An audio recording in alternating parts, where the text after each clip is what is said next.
doakan teman kamu yang sakit semoga lekas sembuh.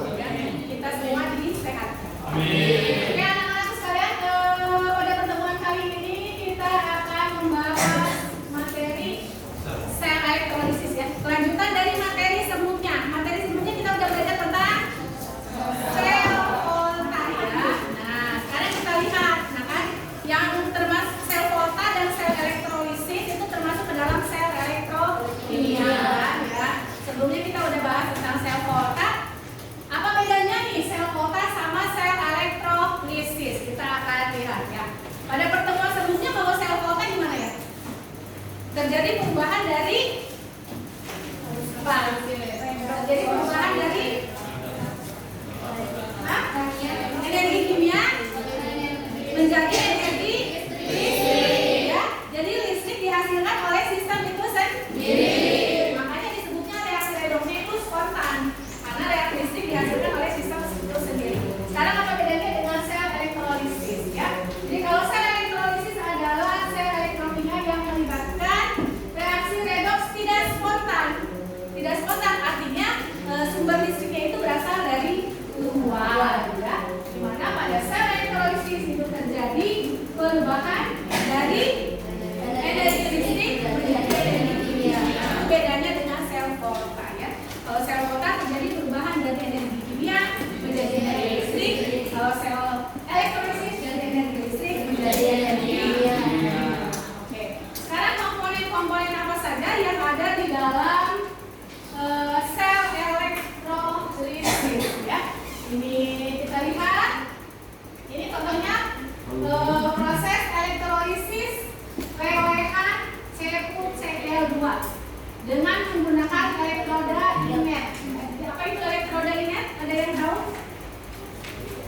Jadi elektroda inet itu adalah elektroda yang tidak mudah teroksidasi, tidak mudah tereduksi. Jadi relatif stabil. Jadi tidak mudah teroksidasi, tidak mudah tereduksi. Yang termasuk ke dalam elektroda inet itu adalah platina, karbon, sama ada emas, PtCa. Nah ini adalah komponen-komponen dari sel elektrolisis. Ada sumber arus listrik. Jadi sumber arus listriknya dari luar, ya, bukan dihasilkan oleh sistem itu sendiri. Jadi sumber arus listriknya bisa dari batu baterai, dari aki, atau dari sumber arus listrik langsung, ya. Seperti biasa ada sumber arus listrik, terus ada elektroda, ya.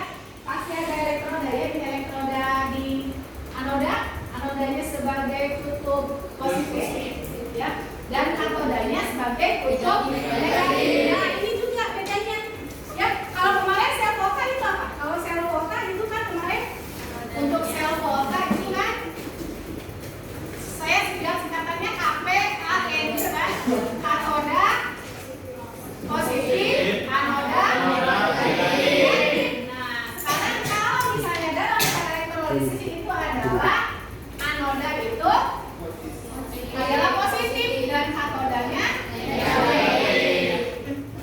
Kalau di sel volta di katoda terjadi reaksi apa? Reduksi. Dan anoda oksidasi. Ini juga sama.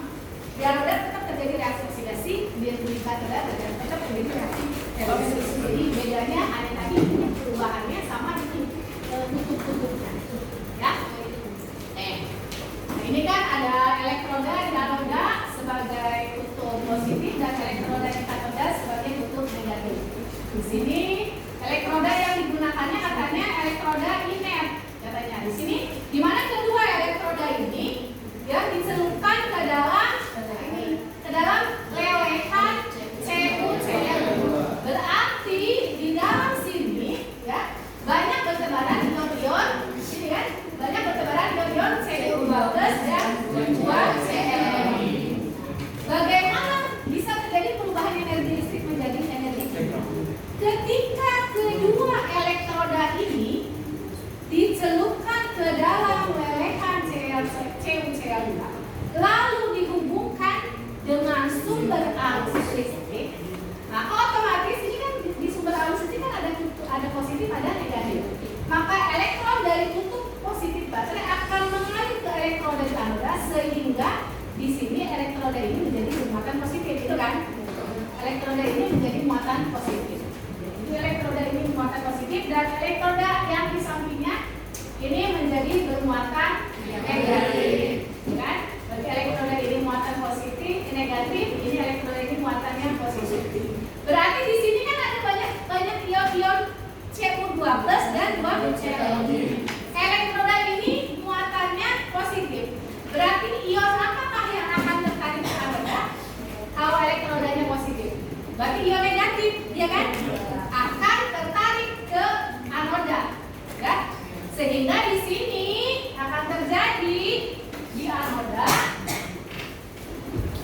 kan 2Cl- akan tertarik ke ini saya menulisnya sebaik aja ya. Akan tertarik ke anoda lalu diubah menjadi Cl2 dengan pelepasan 2 elektron. Ya, di anoda ya. Jadi ion 2Cl- ini kan akan tertarik ke kutub positif baterai dengan menangkap elektron sehingga dioksidasi menjadi Cl2 dan melepaskan 2 elektron. Kalau di katoda, nah katoda berarti ini kan katoda kutub apa? Kutub negatif. Berarti elektroda ini kan menjadi bermuatan positif. Elektroda ini muatannya negatif kan? Berarti yang akan tertarik ke kutub negatif adalah ion positif.